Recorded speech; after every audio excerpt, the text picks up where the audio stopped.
Poland under the Shadow, Martial Law, 1981 to 1983.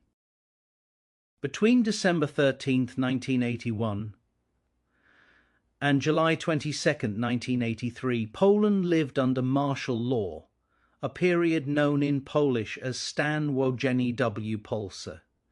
The government of the Polish People's Republic imposed these drastic restrictions on everyday life to crush political opposition, especially the Solidarity movement.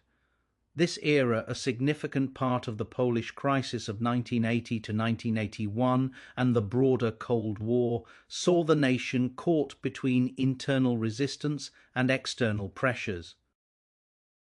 The seeds of martial law were sown in the late 1970s when Poland faced a severe economic recession. Edward Gierek, the first secretary of the Polish United Workers' Party, PZPR, borrowed heavily from foreign entities to boost the economy, but this backfired, leading to a domestic crisis. Essential goods were rationed, which fueled the rise of Solidarity, Solidarność, the first anti-communist trade union in the Eastern Bloc in 1980. Solidarity, led by Lech Wałęsa, quickly gained widespread support, advocating for labor rights and broader social reforms. The movement became a symbol of resistance against the communist regime. Gierek, who initially allowed the trade union's existence under the Gdansk Agreement, was soon removed from his position. As Poland teetered on the brink of bankruptcy due to numerous strikes and demonstrations, General Wojciech Jaruzelski stepped in as the new First Secretary, determined to quell the unrest by any means necessary.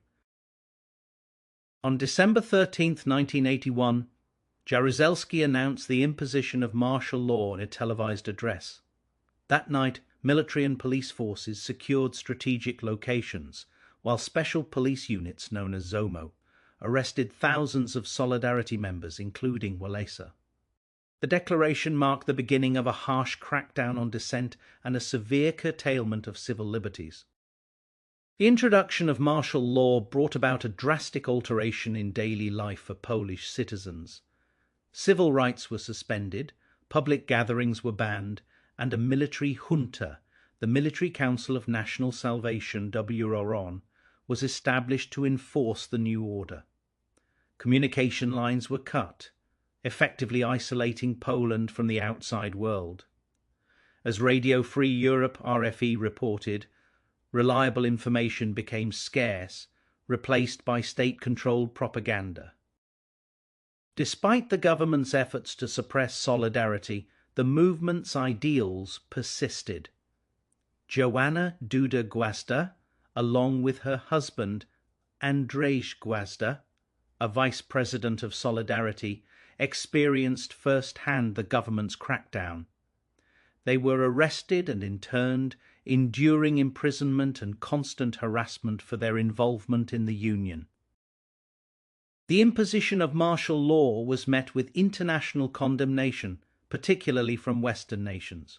However, the Soviet Union supported Jaruzelski's actions, viewing them as necessary to maintain stability in the region.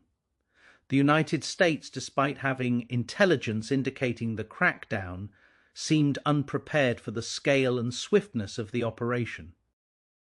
Martial law, though effective in suppressing Solidarity in the short term, could not extinguish the desire for freedom and democracy. The movement continued to operate underground, maintaining its network of supporters and advocating for change. The spirit of Solidarity remained alive, fueled by the sacrifices and resilience of its members. Ultimately, the imposition of martial law failed to achieve its long-term goals. Solidarity was eventually legalized in 1989, and the movement played a crucial role in the dismantling of communist rule in Poland. The period of martial law remains a stark reminder of the struggle for human rights and the power of resistance against authoritarianism. That's all for today. See you later.